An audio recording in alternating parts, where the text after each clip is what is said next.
El doctor Romeo Rodríguez es médico cirujano, egresado de la Facultad de Medicina de nuestra máxima casa de estudios, con estudios de posgrado en pediatría y reumatología pediátrica, que cursó en el Hospital de la Ciudad de Boston y posteriormente en el Hospital Sinai y en el Hospital de la Escuela de Johns Hopkins en Baltimore, Estados Unidos. Ha publicado numerosos artículos y libros, sobre todo en el campo de su especialidad, y es actualmente el titular de la Comisión Coordinadora de los Institutos Nacionales de Salud y Hospitales de Alta Especialidad, y desde luego recordar que también fue director general del Hospital Infantil de México, Federico Gómez, además de haber estado al frente de responsabilidades en la Secretaría de Salud de alto rango, y recientemente recibió la medalla Eduardo Lisiaga del Consejo de Salubridad General. Doctor Rodríguez. Muchas gracias, doctor Rodríguez Chávez. Los 4 minutos del currículum no me cuentan, ¿verdad? Como el tiempo. Muchas gracias por la invitación. En primer lugar, doy las gracias al doctor Ruiz de Chávez y realmente reconocer al doctor Ruiz de Chávez como pues, un individuo, un médico que ha estado realmente impulsando la bioética en todos los niveles, no solamente en los institutos nacionales de salud. No pase un mes o 2 meses sin que estemos oyendo de él, insistiendo sobre algún punto particular. De veras, mi admiración, mi respeto por el trabajo que ha hecho. Al doctor Juan Millán, gracias por la invitación, y a todos los que están aquí, es un honor que haya tanta gente interesada en el asunto de bioética. Esto lo puse, lo saben mejor que yo, la rama de la medicina, que es la bioética, etcétera, sí, pero es la ética aplicada a la vida humana, la ética de la vida. Y lo quise poner porque no solamente se limita al ámbito médico, no sé si se haya mencionado antes, sino que incluye todos los problemas morales que tienen que ver con la vida en general, extendiendo su campo a cuestiones relacionadas a medio ambiente y trato debido a los animales. Hay docenas de artículos de cómo debe uno de proceder éticamente cuando está uno frente a un animal de experimentación. La primera parte tiene que ver con la ética médica en los institutos y su relación con la clínica. Ya el doctor Jeffrey Francer dijo bastante, muy bien dicho, sobre la ética en la investigación, y por lo tanto solo me resumiré en la segunda parte lo que está pasando en este momento en los institutos. Bueno, uno establece normas porque a veces nos olvidamos del ser o del deber ser, entonces ha resultado imperativo establecer normas muy precisas para poder dirigir la conducta humana. Por lo tanto, estos principios éticos son fundamentales en la buena práctica médica en beneficio del paciente. Esa es la razón por la que estamos reunidos ahora y nos reunimos tantas veces como sea necesario. Miren, aquí está el beneficio primero ético de la práctica médica. Se han ido ampliando, ahorita lo voy a mencionar: beneficio al paciente, la equidad, la autonomía. Cada paciente tiene derecho a decidir sobre su propia vida, la confidencialidad, el respeto a la dignidad, la solidaridad, honestidad, justicia, darle a los pacientes los cuidados igualitariamente, se trate de una clase socioeconómica u otra, entre otras cosas. Ahora, antes con el juramento hipocrático se normaba la conducta médica de manera muy general, y ahora ha ido evolucionando de Nuremberg, Ginebra, Helsinki, más la necesidad de las instancias legales de arbitraje médico y de protección legal, y desde luego de COFEPRIS. Vean ustedes ahora que la misma Comisión Nacional de Arbitraje Médico, no sé cuántos países la tengan, presenta ya desde el 2001 una serie de recomendaciones para mejorar la práctica de la medicina desde la perspectiva de la ética, y una carta de derechos generales de los pacientes en las que se enuncian 10 derechos básicos, además de una carta de los derechos de los médicos, y eso vamos a andar un poquito más adelante. Bueno, hay algo que se conoce como el derecho universal a la salud, artículo 4 de la Constitución mexicana, ¿sí? Y en los institutos nacionales de salud les puedo decir que no existe la discriminación por razones económicas. Aquí está un principio de justicia que mencionaba yo antes. Se cumple, por lo tanto, con el acceso al derecho a la salud. Se cumple con los principios éticos, se respeta la privacidad del paciente, sobre todo en el expediente clínico electrónico. Recuerden ustedes que esto está en evolución, muy pronto se va a extender, pronto en los siguientes años, a todos los institutos nacionales de salud próximamente y después a toda la nación. Y por lo tanto, ese expediente clínico electrónico va a ser muy accesible a cualquier persona, médico, enfermera, etcétera, y por lo tanto tenemos que tener más cuidado que nunca en el respeto a esta confidencialidad. Se respetan además, lo que mencioné antes, las creencias del paciente y su familia expresado en esta autonomía. Se da un trato igualitario independientemente del nivel cultural. Esto es importante por lo que voy a decir más adelante también. Justicia y dignidad. Vean ustedes lo que digo ahora. Hay dos institutos por lo menos, que desde el 2011, para reforzar el principio de justicia y dignidad, se plantearon las acciones en los institutos nacionales de salud. Se llevó a cabo un censo de trabajadores que hablen alguna lengua indígena. Se encontraron, por ejemplo, en el Instituto Nacional de la Nutrición, 14 que podían traducir lenguas indígenas, 4 el zapoteco, 3 el otomí, 2 el mixteco, 2 el mix, 2 el maya y 1 el totonaca. Se crea además un manual de procedimientos para la incorporación de traductores en lenguas indígenas como apoyo a la atención médica de los pacientes. Yo recuerdo en la primera etapa en el Hospital Infantil de México, cuando apenas llego de Estados Unidos, que los residentes frecuentemente regañaban fuertemente a las pobres familias, madres o padres de los niñitos indígenas, porque no entendían, o entendían poco español, cuando ellos ya hablaban 2 lenguas, la propia más un poco de español, y el residente, pues, medianamente a veces el español. Aquí, también para reforzar este principio, hay gestiones de apoyo a pacientes indígenas. Ha habido 0 quejas por maltrato, 0 quejas por discriminación, y ahora lo queremos hacer extensivo a todos los institutos nacionales de salud. Siendo la salud un derecho universal, se está ejerciendo el derecho a la información en todos los procedimientos médicos de diagnóstico y tratamiento, el beneficio del paciente. Quiero también volverles a recordar, o no volverles a recordar, sí, les puedo recordar que ha sido bien difícil desde hace 30, 40 años educar, no al médico residente, a los médicos, médicos adscritos, médicos jefes de servicio, que se dignen, comillas, darle información completa a los padres de familia. Se enoja el médico porque el paciente viene peor que cuando se dio de alta, o igual de cuando se dio de alta, con un rebote de su enfermedad, porque le prescribieron nada más 5, 7, 10 medicamentos. Nadie se acuerda de prescribir medicamentos genéricos, todos medicamentos de marca, las cuentas ascienden a 1,000, 1,500 pesos, y son muchos medicamentos para recordar, cuando el médico no se dignó explicarle al paciente la importancia de seguir la receta médica. En 1983, cuando ingresé a la Academia Nacional de Medicina, el trabajo de ingreso fue cuánto saben los pacientes, los padres de los pacientes hospitalizados, siendo yo pediatra.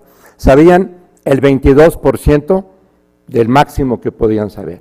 Cuando se les dio un trato de explicación en grupo para cada enfermedad, los pacientes a los que se les dio ese trato subieron 85% en las respuestas que se les hacían acerca de la enfermedad de su hijo y cómo iban a seguir el tratamiento prescrito.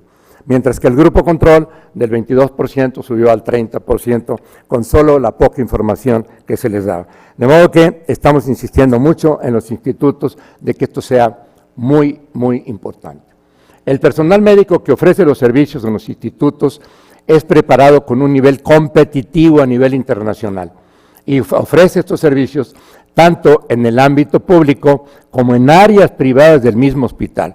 Recuerden ustedes que por ahora hay 2 institutos, el de nutrición y el de cardiología, que tienen áreas privadas. Todavía no hemos podido conseguir que el resto lo haga. Y que es muy tentador hablar con más afabilidad, con más amabilidad cuando se trata de un paciente privado. Y eso no es trato igualitario. Recuerdo, de nuevo, en el Hospital Infantil de México, cuando un médico adscrito, yo era el jefe del servicio, cuando sonaba el teléfono y era un paciente privado, modulaba la voz. Una voz muy rara, muy extraña, muy rara. Le decía, oye, ¿por qué modula la voz? Es que es privado, me decía. Entonces, cuidado con eso. En la investigación clínica, que es la parte 2, se utiliza el ensayo clínico, prácticamente lo que dijo el doctor Jeffrey Francer, se aplica en los Institutos Nacionales de Salud. Pero porque creemos en ello, parte porque tenemos acceso a la información en todos los journals, y parte también porque muchos de los protocolos vienen de Europa, de Canadá o de los Estados Unidos y del mismo México, de modo que hay esa exigencia estricta, la cual siempre le hemos dado la bienvenida. Aquí está, hay un consentimiento informado, hay una aprobación de los comités científicos y de ética, y normalmente participan investigadores de gran prestigio, lo nombró el doctor Jeffrey, muchos de ellos en el Sistema Nacional de Investigadores, que le da una calificación un poco más especial de que ese investigador ha publicado más y tiene un poco más de experiencia. Puse como interrogación seguro para el paciente, que es una propuesta para el futuro. Seguro para el paciente en el sentido de que muchas veces termina un protocolo, todavía tiene que seguir con los medicamentos, pero ya el paciente tiene que comprarlos. De modo que la OCDE ha propuesto un seguro para el paciente. También la OCDE y el CONACYT han dicho que debíamos de fusionar los comités de investigación y los comités de ética. Y la pregunta aquí es ¿por qué fusionar estos comités, o ambos comités? Vean ustedes, esta es una gráfica que hicimos a propósito de esta presentación. En azul están los comités de investigación de cada instituto. Las letras blancas, perdón, los números blancos son el número de componentes del Comité de Investigación en el Hospital Infantil de México, en el INCAN 11, vean aquí en el Instituto Nacional de Neurología 33 miembros. No sé si porque la mitad se va de vacaciones y la otra mitad tiene que funcionar, pero vean ustedes aquí. Pero aparte de estos comités, en rojo están 11 componentes de un instituto, 13, 15 del Comité de Ética, y todavía otros hay de Comité de Bioseguridad. El problema es la tardanza en la aprobación de un protocolo, el retraso que esto ocasiona, y que muchas de las compañías famosas del extranjero que quieren hacer un estudio se desesperan y se llevan los protocolos a otro lado. Aquí está parte de lo que estoy diciendo. El Comité de Ética y el de Investigación muchas veces tienen evaluaciones divergentes. Él dice que sí y el otro dice que no. Rechazos repetidos, diferentes sugerencias de modificación, retardo en la decisión final, porque son sesiones separadas, y luego una necesidad de consenso. El resultado es un tache a la aprobación del protocolo de investigación. Si hubiera un consenso o una fusión, probablemente y un solo comité, esto sería mucho más rápido. ¿Qué recomendaciones ha hecho la Organización para la Cooperación Económica y Desarrollo, la OCDE, en un foro global de ciencia? Un solo comité, de lo que hemos estado hablando, un número funcional de integrantes, no tiene que, el doctor Jeffrey dijo más de 5, que es lo que estaban diciendo ahí, por lo menos un mínimo, un solo formato de autorización, redefinir responsabilidades para las autoridades reguladoras, COFEPRIS, ya lo mencionó también él con la FDA y los comités, normas comunes y o estándares globales, y conciliar y simplificar normas. Ahora, de todos los institutos, les vuelvo a pasar esta gráfica, solamente el INER, aquí está, ya fusionó a los comités con 16 miembros entre los dos, incluye bioseguridad, ética, etcétera, y vamos a ver cómo funciona, pero la idea es seguir con estas recomendaciones para tratar de ponerlos todos en un solo plano. Gracias por su atención.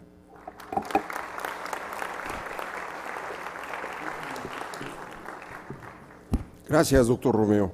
Tenemos unos minutos para dar paso a preguntas y comentarios a nuestros distinguidos participantes en este panel tan interesante. Está abierto, pues, a todos ustedes las presentaciones. Doctor Ruiz. Gracias, doctor de Chávez. Bueno, felicidades por este muy interesante panel. tanto el señor Francer como el doctor Romese Rodríguez tocaron temas que son de alto interés desde el punto de vista de la industria, y solamente para mencionar que, bueno, para un uso apropiado de medicamentos necesita haber medicamentos, y justamente hay medicamentos porque hay investigación. Yo solamente mencionaré que dentro del seno de Canifarma, yo soy miembro de este grupo, está el Grupo Unificado de Investigación Clínica Farmacéutica, que pretende ser un portal de facilitación de procesos de comunicación, etcétera, etcétera, para que podamos tener, con el reto de preservar la protección al paciente, que como muy bien se mencionó debe ser la condición sine qua non, acelerar la velocidad de los procesos con los que actualmente contamos. Existen encuestas bien fundamentadas, la más seria en este campo por parte de AMIF, en donde se menciona que aproximadamente el tiempo de iniciación a partir de la recepción de un protocolo de investigación a la apertura del primer centro es alrededor de 7 meses, en donde sí tenemos un reto importante aquí, y el hecho de que estamos comunicando a través de, bueno, estamos discutiendo en Canifarma la posibilidad de, por ejemplo, ver que los comités de investigación, recientemente con la modificación, Comité de Ética en Investigación, los comités institucionales pudieran funcionar como terceros autorizados, para que el proceso de autorización de los protocolos de investigación sea mucho más rápido. Entonces, ojalá que pronto, creo que es un aspecto que también es de mucho interés para COFEPRIS, y creo que en el futuro vamos a poder tener noticias importantes en este sentido. Por ejemplo, también se ha hablado de la creación de una página electrónica muy similar a clinicaltrials.gov en México, en donde podamos tener estadísticas confiables de toda la investigación clínica que se hace en el país.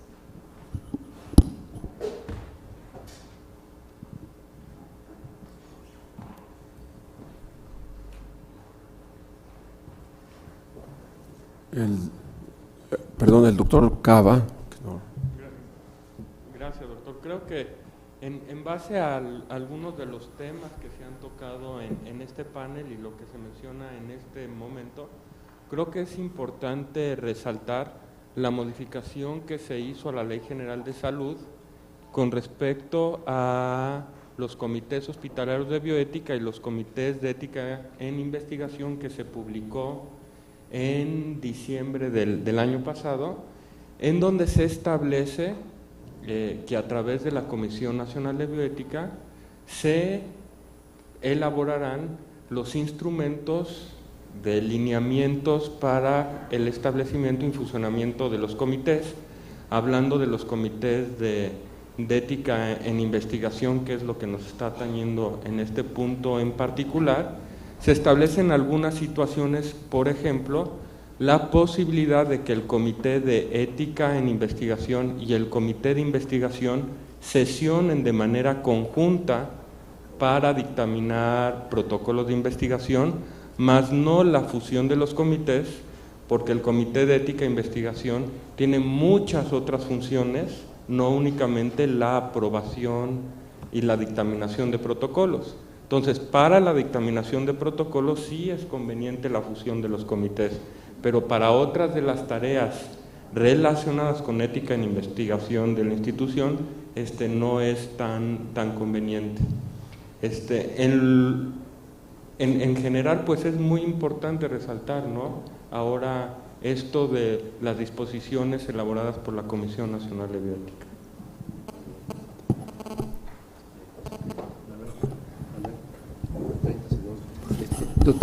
Totalmente de acuerdo.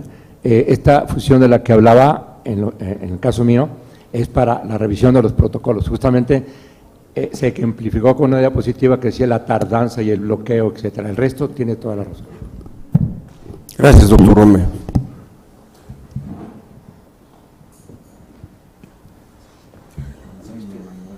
Al doctor Javier Mancilla, perdón, pero No está todavía nuestro secretario general de la Academia, el doctor Enrique Graue. Seguramente tendré que consultarle muy pronto, distinguido oftalmólogo. Perdón, Javier. Muchas gracias, doctor Ruiz de Chávez. Primero, felicitación a todos los miembros del panel por las excelentes presentaciones. Yo quisiera únicamente hacer una puntualización. En efecto, en los Institutos Nacionales de Salud estamos tratando de integrar la actividad de los comités de investigación y de ética en investigación. Tenemos un poquito de problema con el Comité de Bioseguridad, que sesiona definitivamente aparte porque no siempre involucra únicamente proyectos de investigación, sino que hay situaciones diversas que tienen que ser analizadas. Pero en particular en los institutos nosotros tenemos un comité de ética hospitalaria o de ética médica que analiza situaciones de decisiones que involucran obviamente también a los pacientes y también a otros elementos. De tal manera que nosotros sí manejamos un comité de ética hospitalaria totalmente independiente, que no tiene que ver con los procesos de investigación.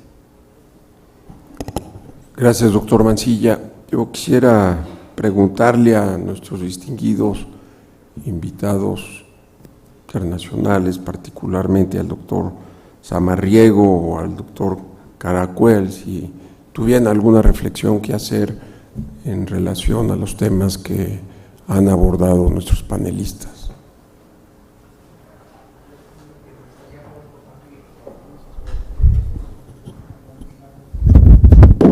Perdón. Quería compartir con todos ustedes, a su amable sugerencia, es que en España en los comités de ética y los de investigación están juntos, están los CEICs. Entonces, nosotros a nivel de unidad de supervisión no trabajamos directamente con los CEICs, sino que al revés, es un aval el hecho de que aquello que está en las relaciones entre la industria farmacéutica y los profesionales sanitarios en el marco de la investigación, el hecho de que haya sido aprobado un determinado tipo de estudio de investigación a través de un CEIC, avala directamente digamos, la parte que corresponde al sistema de autorregulación. Por lo tanto, la utilización de los CEICs es un elemento fundamental en la credibilidad a la hora de establecer precisamente esa relación. Muchas gracias. Yo totalmente de acuerdo con lo que ha dicho José. Lo que sí creo que está un poquito más rápido es el tiempo de autorización. Se anda un poquito más rápido. Pues quisiera preguntarle a los panelistas si no hay otro comentario por parte del auditorio, si tuvieran alguna reflexión. Sí. No, ya no es una reflexión, es simplemente que vamos a estar muy atentos a las recomendaciones del Comité Nacional de Bioética, que está al día en todo esto, y créanme que estamos súper dispuestos a acatar las recomendaciones que nos hagan. Gracias, doctor Romeo Rodríguez.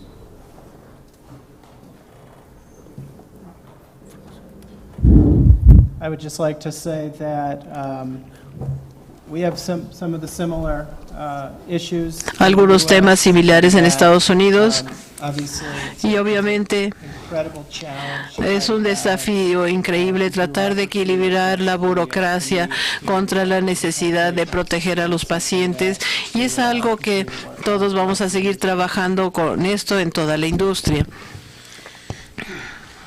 El señor López de Silanes.